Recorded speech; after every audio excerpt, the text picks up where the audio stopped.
여기에 보면은 1절에서 7절 말씀 뭐로 시작되냐? 역사의 주관자이신 하나님에 대해서 나오고 있습니다. 그래서 1절의 첫 단어가 그리고 해서 연속성을 이렇게 보여주고 있어요. 그게 뭐냐? 우리의 창세기서부터 시작돼서 뭐예요? 출애굽기까지 계속 역사가 어떻게 해요? 연속이 되고 있습니다. 자, 창세기 보면은 12장부터 50장까지 뭐예요? 아브라함, 이삭, 야곱, 모세에 계속 진행되는 뭐예요? 가족사가 진행이 되고 있습니다. 그러나 출애굽기는 가족사가 아니라 바로 이스라엘의 무슨사요? 민족사가 되겠습니다. 그렇게 알고 계시면 되고요. 7절에 이스라엘 자손은 생육하고 불어나 번성하고 매우 강하여 온 땅에 가득하고 있다. 자, 하나님이 약속해 주셨다. 우리 생각 한번 해보세요. 이스라엘 백성이 애굽의 땅에서 그때 인원이 한 200만, 250만, 많게는 300만이라는 어마어마한 이스라엘 백성이 살았어요. 근데 엄청나게 이 백성이 어떻게 돼요? 늘어나는 거예요. 하나님 말씀대로. 근데 가장 중요한 게 뭐냐? 애굽의 백성과 섞이지 않았다. 이게 가장 중요합니다. 애굽의 백성과 섞이지 않았어요. 하나님 말씀대로 이스라엘 백성은 뭐예요? 자기의 민족이 뭐예요? 정체성을 잃지를 않았습니다. 이게 가장 중요한 핵심이라고 우리가 볼 수가 있겠습니다. 두 번째, 나그네로서의 고난과 함께 있는 축복이 8절에서 14절에 출애굽기 2장 8절 14절의 말씀인데 8절 볼게요. 요셉을 알지 못하는 새 왕이 일어나 애굽을 다스리더니. 자, 이게 누구를 얘기할까요? 성경 말씀에는 자, 요셉을 알지 못한 새 왕이 바로 여기에 있는 투트모세 1세입니다. 투트모세 1세를 지칭하는 겁니다. 그리고요, 나중에 여기에 대해서 자세히 설명을 해드리려고 하고요. 거기에 출애굽기가 우리 1학기 때 배운 것처럼 출애굽이 15세기 설과 13세기 설이 있어요. 13세기 설인데 보통 이 성경 우리 크리스찬 우리 신자들은 우리 예수님 믿는 사람들은 15세기를 주장하고 있는데 보통 13세기를 주장하고 설화라고 그냥 성경 말씀 뭐예요? 설화라고 그냥 치부해버려요. 자, 15세기 설이 우리 저번 학기에 배운 것처럼 첫 번째, 자, 그 증거가 어디 있느냐? 바벨로니아 탈무드 기록에 정확하게 나와 있습니다. 몇 년도로 나왔냐? 주전 1446년이라고 정확하게 나와 있습니다. 첫 번째 기록이고요. 가장 중요한 게 뭐냐? 성경 말씀이에요. 성경 열왕기 6장 1절 말씀 뭐라고 되어 있냐? 이스라엘 자손이 애굽 땅에서 나온 지 480년이요. 솔로몬이 이스라엘 왕이 된 지 4년 15일 곧 둘째 날 솔로몬이 여호와를 위하여 성전 건축하기를 시작합니다. 자, 여기서 저번 학기에 우리 연대선 과연 출애굽기가 몇 년도고 사울 왕이 주전 몇 년에 있었고 솔로몬이 주전 몇 년에 우리가 그 연도를 알아보았습니다. 그게 연도가 시발점이 뭐예요? 성경 말씀이 되어 있어. 르호보암 5년에 누가 쳐들어왔다고요? 시삭이라는 애굽 왕이 쳐들어온 거예요. 이게 정확하게 연대를 측정할 수 있는 기준으로 삼았습니다. 이 시삭이라는 사람이 애굽 왕인데 자기가 치적을 그 비문에다가 다 써놨어요. 그래서 쉽게 얘기해서 이 시삭이라는 사람이 이스라엘 땅을 쳐들어갔는데 어느 도시를 다 치고 쳐들어갔다는 도시 이름이 다 나열이 되어 있는 거예요. 나열. 바로 그 역사적인 증거가 되는 거예요. 성경 말씀이 설화가 아니라 진짜 사실이라는 말씀이 이 시삭을 통해서 이 비문에도 밝혀졌지만 가장 중요한 게 이스라엘 땅에서 이 미국의 고고학자들이 유물을 추터러 갔는데 이상한 게 돌덩이 같은 걸 이렇게 발견을 했어요. 자, 그거를 카르티시라고. 자, 카르티시라는 거는요, 프랑스어예요, 프랑스. 왜 이게 프랑스어가 됐냐? 그 당시 이집트의 모든 고고학은 프랑스가 거의 담당을 했어요. 그래서 프랑스어로 카르티시라는데 이게 바로 시삭의 실제적으로 인장이나 마찬가지예요. 그래서 이거를 발견합니다. 이게 카르티시가 자 어떻게 생겼냐? 이 프랑스 사람들이 이렇게 비교한 거예요. 총알을 비교한 거예요. 총알 이렇게 생겼어요. 그다음 또 이런 식으로 총알처럼 생겼다서 프랑스어로 카르티시, 영어로는 이게 뭘로 바뀌어요? 카크리지로 이렇게 바뀌는 겁니다. 이렇게 바뀌었어요. 이거를 토대로 출애굽 모든 애굽, 사울 다 연대 추정이 가능한 거예요. 그래서 15세기 자 출애굽서를 뒷받침하고 있습니다. 가장 중요한 것은 성경 말씀에 그렇게 나와 있어요. 그래서 15세기 서를 그렇게 주장을 하고 있는 겁니다. 우리 또 말씀에 11절 보면 괴롭게 하여 그래갖고 이 히브리어로 아나 이렇게 되어 있습니다. 이건 뭐예요? 억압하고 복종시키다는 뜻이고요. 13절에 엄하게 시키. 자, 이때 도트모세 1세가 하도 이스라엘 백성들이 기하급수가 늘어나니까 너무 겁이 난 거야. 얘들 이렇게 인구가 많아지면 혹시 쿠데타 일으켜서 우리 왕조를 무너뜨리지 않을까 해서 어떻게 했다고요? 엄청난 노역을 시킵니다. 나중에 어떻게 돼요? 야, 너희들 집 없이 벽돌을 만들어. 그래갖고 집 없이 벽돌을 만듭니다. 자, 근데 그게 있잖아요. 고고학팀이 라암세스 그쪽 지역에서 고고학이 발견된 벽돌을 실제적으로 고고학자들 발견했는데 집이 없는 벽돌을 발견하게 됩니다. 성경 말씀에 그대로 나와 있는 거예요. 그렇게 고고학자들이 그렇게 자 발견되기도 했습니다. 그래서 거기에 토트모세 1세가 이렇게 잔악한 짓을 많이 했습니다. 이스라엘 백성에게 그 나중에 또 알아보도록 하겠습니다. 거기에 말씀 한번 볼게요. 창세기 15장 13절의 말씀 예언, 우리 하나님께서 이 출애굽에 대한 예언의 말씀이 있습니다. 13절 같이 읽을까요? 여호와께서 아브라함에게 이르시되 너는 반드시 알라 네 자손이 이방에서 객이 되어 그들을 섬기겠고 그들은 400년 동안 내 자손을 괴롭히리니 14절 그들이 섬기는 나라를 내가 징벌하리니 그 후에 내 자손이 큰 재물을 그대로 자 출애굽기면 그대로 되잖아요. 10가지 재앙을 내리고 출애굽을 한 이 이스라엘 백성들 거기 애굽에 있는 금은보화를 잔뜩 갖고 나오잖아요. 그 말씀대로 그대로 행해졌던 말씀입니다. 우리 4번 볼까요? 애굽을 미즈라임이라고 이렇게 부르고 있습니다.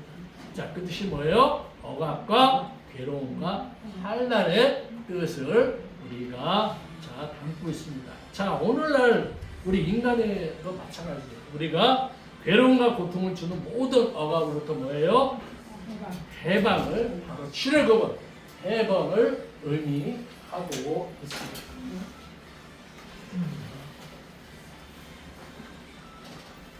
자, 그 다음 내용을 보겠습니다. 우리 22절에 바로의 탄압 정책이 나와요.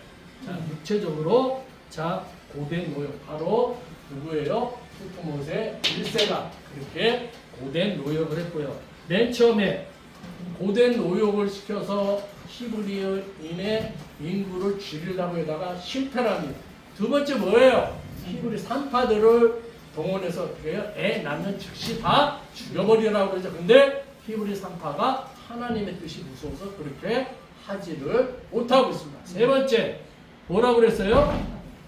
애굽 사람들로 하여금 히브리 남자애가 태어나면 다 죽이라고 했던 그 내용입니다.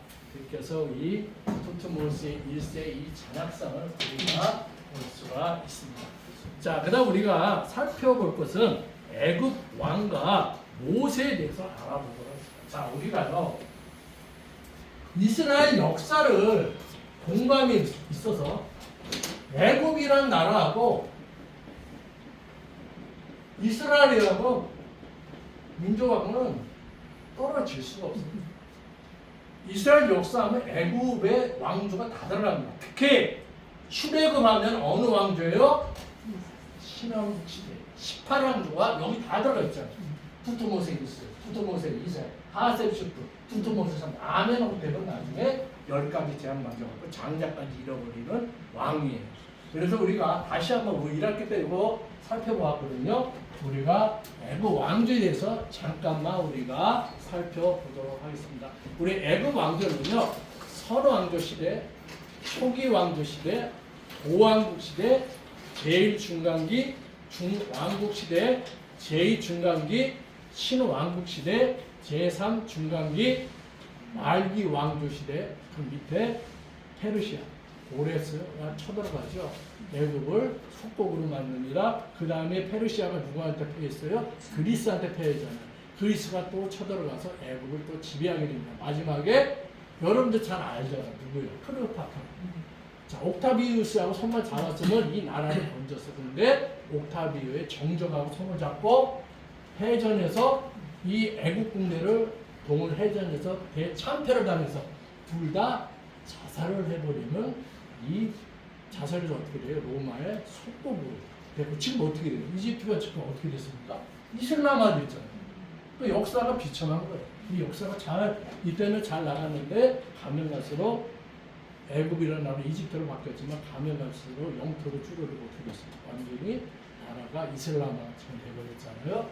그게 자 애굽 왕조인데 우리 선왕조 시대 때는 이집트의 문명을 토대로 자 선왕조 시대의 토대를 마련했고 초기 왕국 시대는 진짜 이게 나라의 기틀을 만들었어요.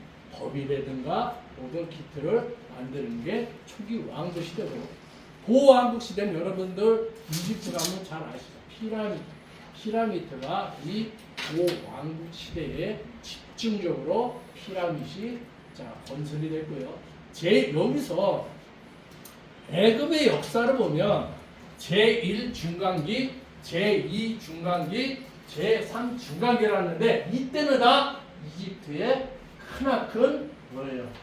크나큰 위기가 닥쳤던 거죠. 그래서 역사의 제1 중간기, 제2 중간기, 제3 중간기라고 부릅니다. 여기 제1 중간기는요. 너무 이 바로 왕들이 통제력을 잃어버렸어. 무너져갖고 이 지방 호족들이 너무 힘이 센 거예요. 완전히 지방 통제력을 상실해버렸어요. 이때 그래서 어떻게 됐어요? 그 시대 10명이 파라오가 자 있었는데 그 임기가 1년을 다 못 채웠어요. 죽고 그게 뭐예요? 우리 저기 보면 알 수 있죠. 우리 고려 시대에 뭐가 있어요? 고려 시대에 뭐가 있어요? 무신 정권이 있어.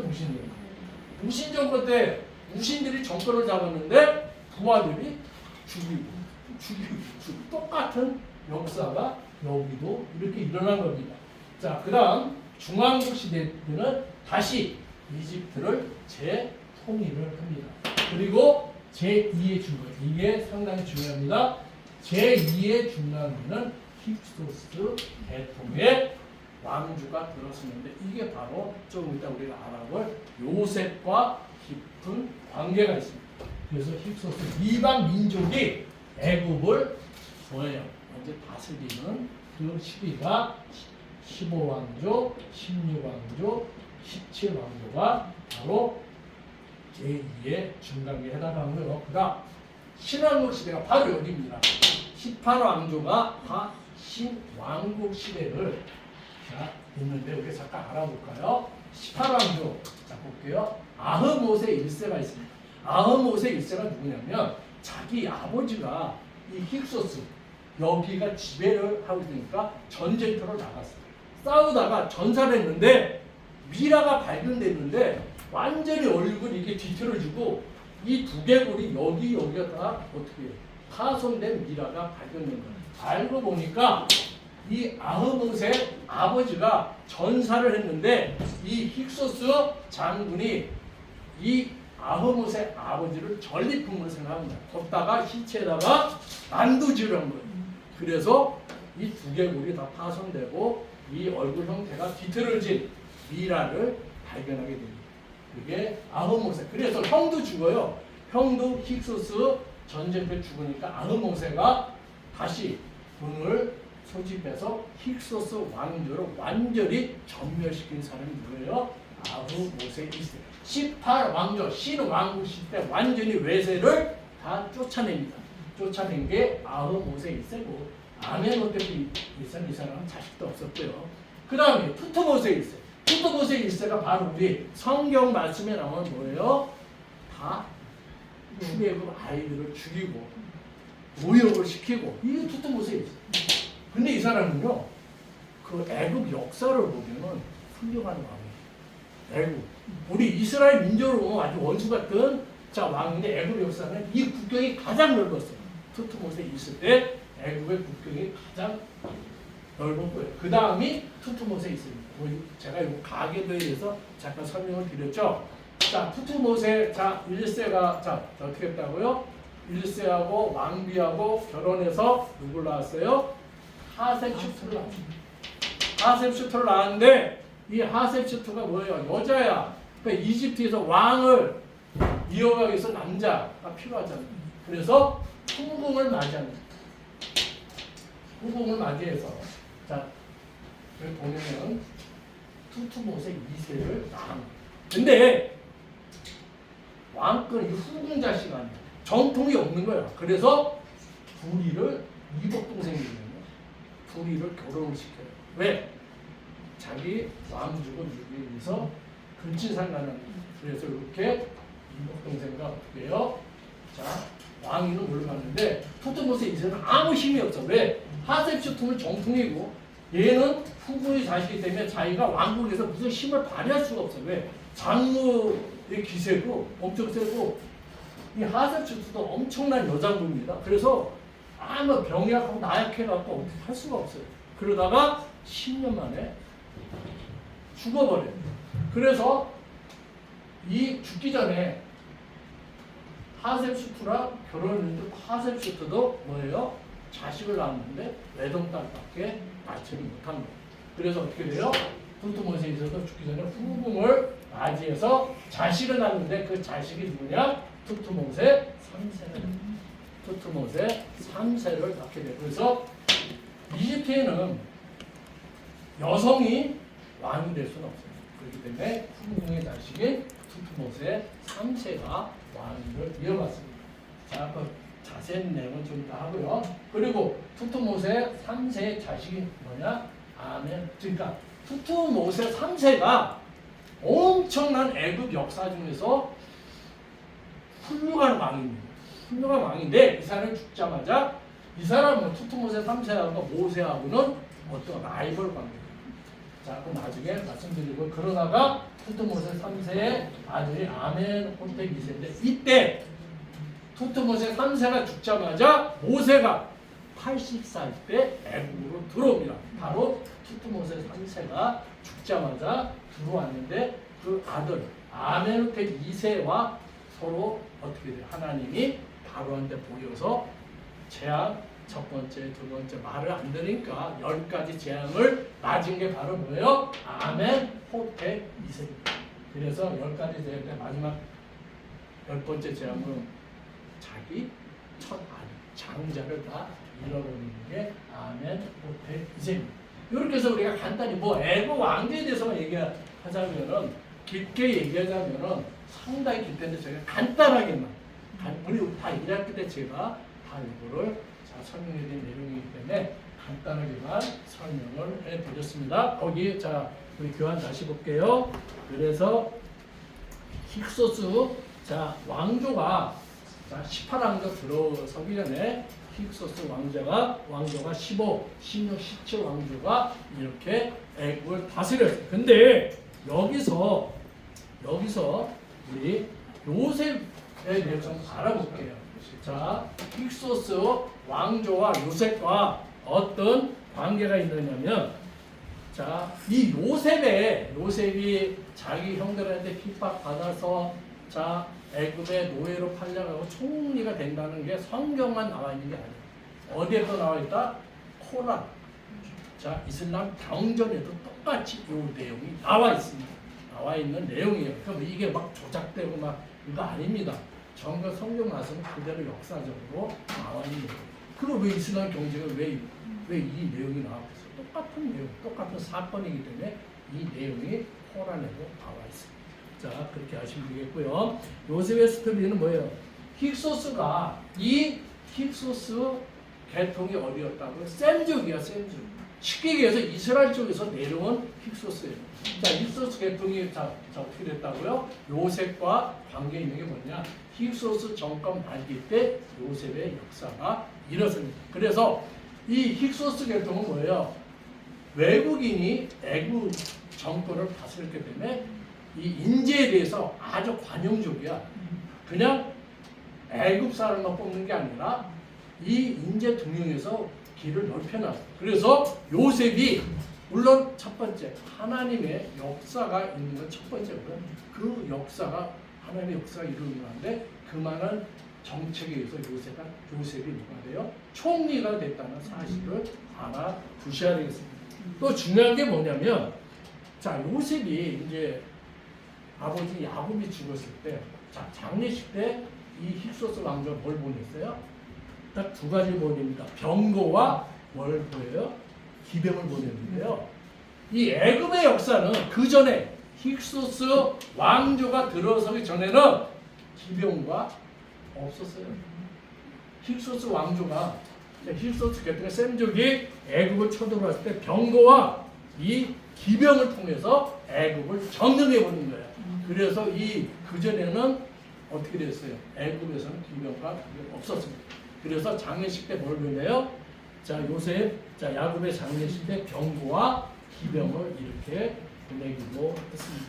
자, 이 역사적인 사실 좀 알아보고요. 그다음 우리 힉소스, 자, 제가 아까 말씀드린 대로 힉소스 왕조를 무너뜨린 게 누구라고요? 아흐모세 1세가 무너뜨리고 다시 어떻게 해요? 순수한 토착 자기 애굽의 민족으로 다시 왕조를 한 게 18왕조가 된 겁니다. 그래서 그렇게 내용을 알아두시면 되겠고요. 거기 뭐 투투모세 1세 제가 아까 설명을 드렸고 하셉쇼트 이 하셉쇼트에 대해서 잠깐만 설명을 드리겠습니다. 이 하셉쇼트는요 완전히 여장부고 투투모세 자 2세가 죽자마자 이 투투모스 3세가 왕위를 이어받았는데 너무 어려. 애가 몇 살이냐면 10살이고 10살. 자 10살 때 자 아무것도 못하잖아요. 그러니까 우리 조선시대 뭐합니까? 대리청정하잖아요. 그러니까 섭정을 한 거예요. 이 사람은. 섭정을 했는데 1, 2년 한 게 아니라 22년 동안 섭정을 합니다. 섭정을 하는데 이 하셉쇼트가 자 어떤 일을 하냐면은 이 하셉쇼트가 자기가 정권을 잡은 다음에 이 애굽이 너무 잘 다스렸죠. 경제적으로 안정, 무역도 잘 돼, 군사적으로 또 안정이 되고 또 하셉쇼트가 뭐예요? 문화 발전에도 엄청 기여를 합니다. 그래서 그때 자 우리는 완전히 뭐예요? 완전히 우리 자 믿는 사람은 신전은 뭘 완전히 안 느껴보지만 이 하셉쇼트 자기를 드러내는 신전 홍업 지금 장제전이라고 해서 장제전 이 장제전 세계적인 유산이죠. 이 장제전도 하셉쇼트가 자 지었습니다. 이런 하셉쇼트가 있는데 하셉쇼트가 왜 우리 이스라엘 역사와 왜 하셉쇼트가 연관이 돼요? 바로 모세가 갈대 상자에 떠내려 모세를 건져서 하셉쇼트가 건져서 모세를 어떻게 돼요? 양자로 맞이합니다. 이게 바로 하셉쇼트예요. 그러니까 모세가 자 바로의 궁에 들어가서 이 하셉쇼트가 얼마나 이 사람은 최고의 권력자 밑에 들어가니까 모든 최고의 학벌인 선생을 모셔다가 모세가 교육을 받은 거예요. 최고의 교육을 받은 게 바로 하셉쇼트입니다. 하셉쇼트가 최고의 권력자니까 자기 또 불행한 게 하셉쇼트는요 외동딸이 있었어요. 외동딸이 있는데 얼마 안 돼서 죽습니다. 그러니까 자기의 핏줄은 아니지만 자기 자식이 자 누구만 남아요? 모세만 남는 거예요. 모세에다가 온 정성을 기울여서 자 교육을 시킨 그 사람이 하셉 슈트입니다. 자 이렇게 우리가 하셉 슈트에 대해서 알아보는데 이 처음 우리 바로가 애굽의 바로가 170여 명이 있어요. 이 170여 명의 바로 중에서 하셉 슈트를 최고의 치세자라고 애굽에서는 자 이분을 하셉 슈트로 얘기합니다. 근데 이 투투모세 3세를 한번 생각해 보세요. 투투모세 3세는 자기가 10살 때 왕이 됐는데 22년간 가지는 거예요. 자기는 어떻게 된 거예요?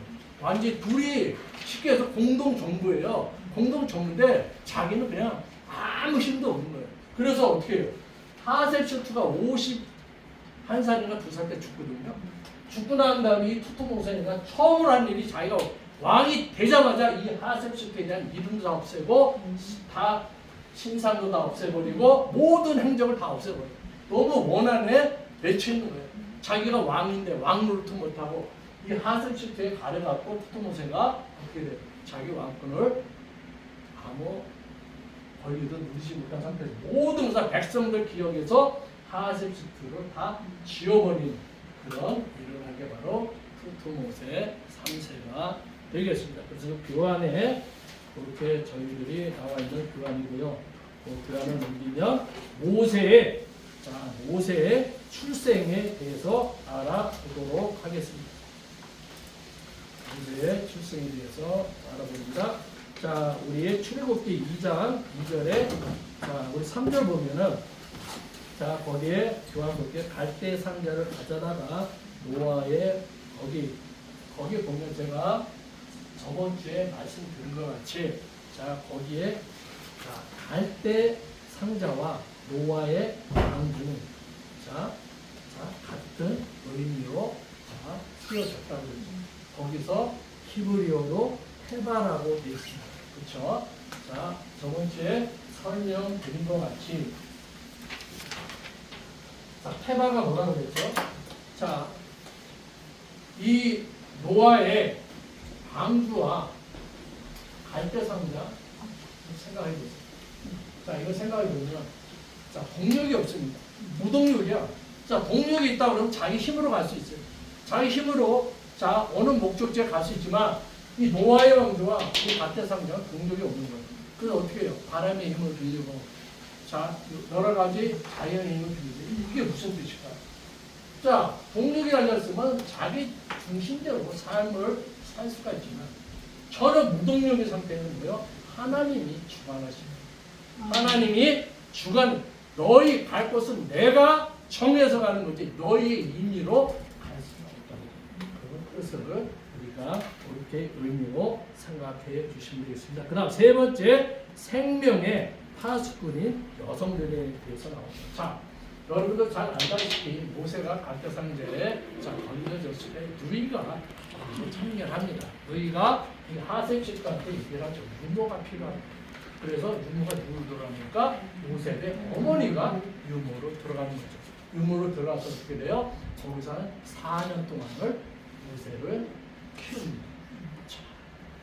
그래서 얼마나 가슴이 아팠겠어요. 자기 아들. 물론 모세는요. 자기 3살 위인 아론과 7살 위인 누나가 있었어요. 미리암이.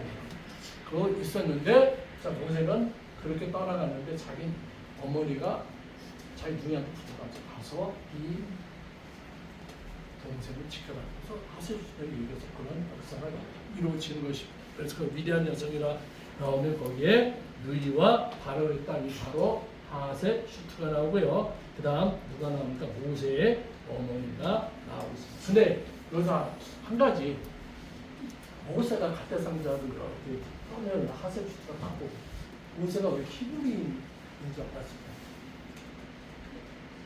궁금하지 않으세요? 어떻게 모세를 보고 히브리인인지 어떻게 알았을까? 그러면 할례를 받았어요.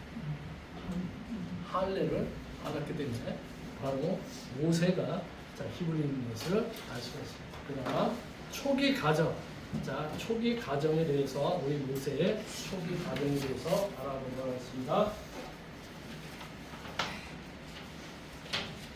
자, 모세의 초기 가정은 자, 가정은 아버지가 아므람과 자 어머니가 요게벳이죠. 자 아므람과 요게벳은 레위 자손의 후손들이었습니다. 그렇게 해서 아까 제가 말씀드린 3살 위인 아론과 7살 위인 누나가 있었고요. 자, 그 가정이 이 요셉의 부모님의 가정은 철저하게 하나님 중심으로 살았습니다. 자, 거기에 보면은 히브리서 11장 25절에 보면은 잠시 죄악의 날을 누리기보다는 하나님의 백성과 함께 고난을 나누었다고 그렇게 말씀을 하고 있습니다. 자, 그래서 한번 생각해 요셉의 부모 아므람과 요게벳은 하나님 중심으로 살았어요. 그래서 모세가 바로의 궁에 들어가서도 하나님 중심 취하는 건 물론 어머니의 영향이 있지만 이 부모님의 영향이 상당히 큰 것으로 생각을 합니다. 이렇게 해서 어떻게 됐어요? 갈대상에 떠나면서 자 어머니가 또 유고로서 이렇게 모세를 자 키웠고 4년 내지 5년이 흐른 후에 어떻게 됩니까? 어머니는 사막대로 다시 돌아갑니다. 그래서 바로의 뭐가 돼요? 바로의 하셉시트 바로 양자가 모세가 됩니다. 그래서 이 모세의 초기 과정에 대해서 알아보도록 했고요. 하셉시트는 제가 아까 말씀드린 대로 그렇게 자 생각하시면 되겠습니다. 궁궐에서의 모세 제가 아까 말씀드렸고 이런 교육도 받아요. 자 애굽의 왕자 이 왕이 될 왕자의 교육은 뭐냐면 신하들하고 이렇게 토론을 합니다. 토론을 하면 신하들이 슬슬 긁어요. 막 그냥 왕자 앞에서 모욕을 주기도 하고 슬슬 긁으면 절대 바로가 되는 왕이나 왕자는 절대 얼굴색 하나 변하면 안 됩니다. 얼굴색 하나 변화도 안 되고 자기의 혈기를 드러날 수가 이렇게 우리의 왕자 교육을 받고요. 특히 우리 생각해 봅시다. 우리 조선시대 때는 자 이렇게 비슷한 게 뭐가 있어요? 경연제도가 있었죠. 자 경연제도가 뭡니까? 신하와 자 왕과 토론하는데 자, 말이 신하와 왕과의 토론이지 사실상 신하가 왕을 가리키는 겁니까? 자 가리키는 거잖아요. 근데 여기에 대표적인 두 왕이 자 있는데 경연제도를 너무 좋아하는 왕이 있어. 세종대왕과 정조대왕이죠. 자 이 양반들은 오히려 신하보다 학식이 뛰어나요. 역으로 왕이 신하를 가리킵니다. 그래서 어떻게 돼요? 퇴근도 못해요. 완전히 신하가 왕한테 붙잡혀서 중노동을 하는 경우고 경연제도를 가장 싫어했던 왕이 누구냐? 태종하고 세종입니다. 왜 태종하고 세종을 싫어할까요? 자, 이 사람이 이 세종은 정조는 자 초기에 뭐예요? 의정부 서사제.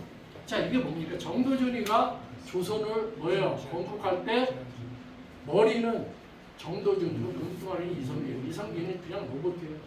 너는 그냥 왕이나 해. 모든 거를 우리 신하들이 다 나라를 단장할게.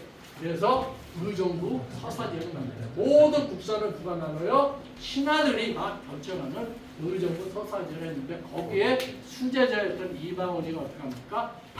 이 정도전에 수제자였는데 방귀를 붑니다. 자기가 왕이 되고 싶은데 말도 안 되죠. 신하가 이 나라를 다스려? 말도 안 돼요. 그래서 어떻게 돼요? 정도전을 죽여버리죠. 죽이고 자, 이 사람들은 뭘 쿠데타로 왕이 된 사람은 뭐를 해요? 내 왕의 명령을 니들이 직접 받아. 그래서 육조직계가 그때서 통해서 나라를 다스립니다. 그래서 쿠데타 세조도 마찬가지예요. 세조도 자기 조카를 죽여서 왕이 됐어요. 역사적인 사실은 이렇게 역사적인 우리 경연제도와 제가 저 애굽에서의 왕자 교육과 이렇게 비교를 한번 해봤습니다. 자, 시간이 다 됐습니다. 오늘은 여기까지 하고요.